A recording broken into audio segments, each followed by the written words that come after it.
ഇന്നത്തെ റെസിപ്പി അടിപൊളി ടേസ്റ്റിൽ ഒരു സ്നാക്ക് അല്ലെങ്കിൽ ഒരു ഡെസേർട്ട് റെസിപ്പി എന്ന് വേണമെങ്കിൽ പറയാം. ഇതിനായിട്ട് ഒരു 4-5 ചുള ചക്കച്ചുള എടുക്കാം. അതിൻ്റെ കൂടെ തന്നെ ഒരു അത്യാവശ്യം വലുപ്പമുള്ള നേന്ത്രപ്പഴം എടുത്തിട്ട് ഇതുപോലെ കട്ട് ചെയ്തെടുക്കാം. ഇനി പാനിലേക്ക് 1 ടേബിൾ സ്പൂൺ ബട്ടർ ഇട്ടിട്ടൊന്ന് മെൽറ്റ് ആകുമ്പോൾ അതിലേക്ക് ആദ്യം കട്ട് ചെയ്ത് വെച്ചിട്ടുള്ള ചക്ക ചേർത്തിട്ട് നന്നായിട്ടൊന്ന് വഴറ്റിയെടുക്കാം. ചക്ക നന്നായിട്ടൊന്ന് വഴന്നിട്ട് ആ പച്ച ടേസ്റ്റ് ഒന്ന് മാറി വന്നാൽ നമുക്ക് അതൊരു സൈഡിലേക്ക് മാറ്റി വെക്കാം. ആ ഒരു സ്പേസിലേക്ക് നമുക്ക് പഴം വെച്ച് കൊടുക്കാം. എന്നിട്ട് പഴം നന്നായിട്ടൊന്ന് വാട്ടിയെടുക്കാം. നമ്മൾ സാധാരണ പഴം വാട്ടിയെടുക്കുന്ന പോലെ തന്നെ 2 സൈഡും ചെറിയ ഗോൾഡൻ ബ്രൗൺ നിറമാവുന്നത് വരെ ഒന്ന് വാട്ടിയെടുക്കാം.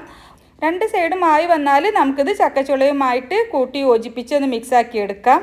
ഇനി ഈ പഴവും ചക്കക്ക് കുറച്ച് സൈഡിലേക്ക് മാറ്റി വെച്ചതിന് ശേഷം അതിലേക്ക് ഒരു 2.5 ടേബിൾ സ്പൂൺ പഞ്ചസാര ചേർത്തിട്ട് ചെറുതായിട്ടൊന്ന് കാരമലായിട്ട് വരുമ്പോൾ അതിലേക്ക് 1 ടീസ്പൂൺ ബട്ടർ ഇട്ടിട്ട് അതുകൂടി ചേർത്തിട്ടൊന്ന് മെൽറ്റാക്കി എടുക്കാം. എന്നിട്ട് എല്ലാം കൂടി കൂട്ടി യോജിപ്പിച്ചെടുക്കാം.